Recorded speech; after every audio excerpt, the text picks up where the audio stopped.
அன்பு சொந்தங்களுக்கு இனிய வணக்கங்கள். எல்லோரும் நல்லா இருக்கீங்களா?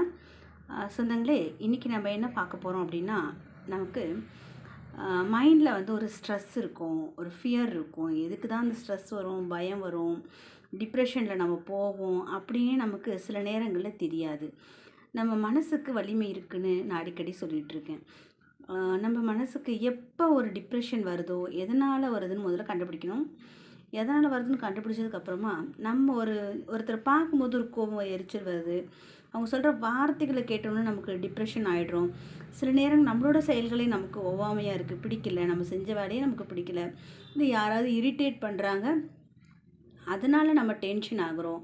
இப்படி எதனால் நம்ம டென்ஷன் ஆனாலும், ஒரு டிப்ரெஷன் மைண்டுக்குள்ளே போனாலும் ஸ்ட்ரெஸ்ஸாக ஃபீல் பண்ணுறோம். நெகட்டிவ் தாட்ஸ் அடிக்கடி நம்ம மனசில் வந்து போகுது. அப்புறமா நமக்கு என்ன செஞ்சாலுமே சாட்டிஸ்ஃபேக்ஷனே கிடையாது. எது பண்ணாலுமே தப்பாகவே முடியுது அப்படின்னா நம்ம யோசிச்சுட்டே இருப்போம்.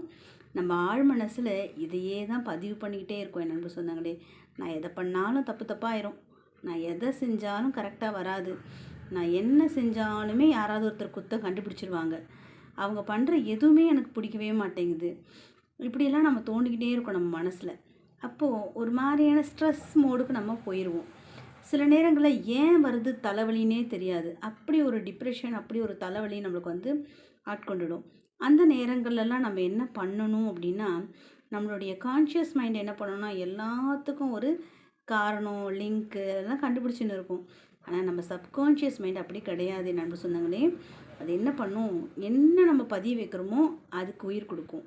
ஸோ இப்போ நம்ம ரொம்ப கோபமாக இருக்கும், ரொம்ப சோகமாக இருக்கும், ஒரு மாதிரி பயமாக இருக்குது, எதை பார்த்தாலும் நெகட்டிவ் தாட்ஸ் திரும்ப வருது அப்படின்னு நமக்கு தோணும்போது, யாராவது ஏதாவது சொன்னால் கோவம் வந்துடுது.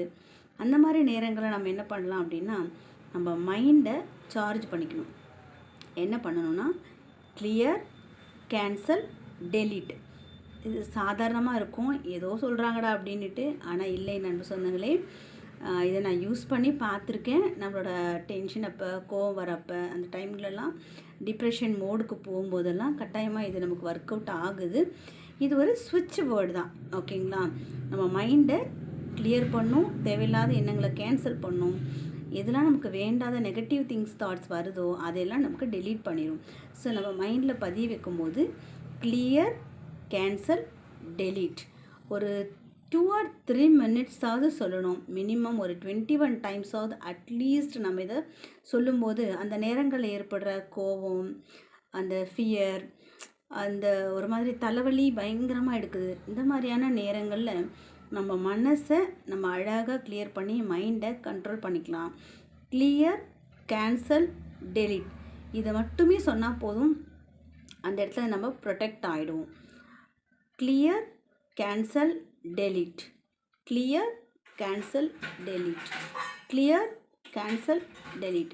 இதையே நீங்கள் திரும்ப சொல்லுங்கள். நீங்கள் எந்த நெகட்டிவிட்டி உங்கள் மைண்டில் இருந்தாலும், எந்த நெகட்டிவ் தாட்ஸ் இருந்தாலும், யார் என்ன சொல்லியிருந்தாலும், நீங்கள் எதுக்காக கவலைப்பட்டுக்கிட்டு இருந்தாலும் அத்தனையுமே அழகாக மிராக்கிள்ஸாக மறைஞ்சிரும். நீங்கள் இதை உணர்ந்து பார்த்துட்டு சொல்லுங்கள் என் நண்பர் சொந்தங்களே.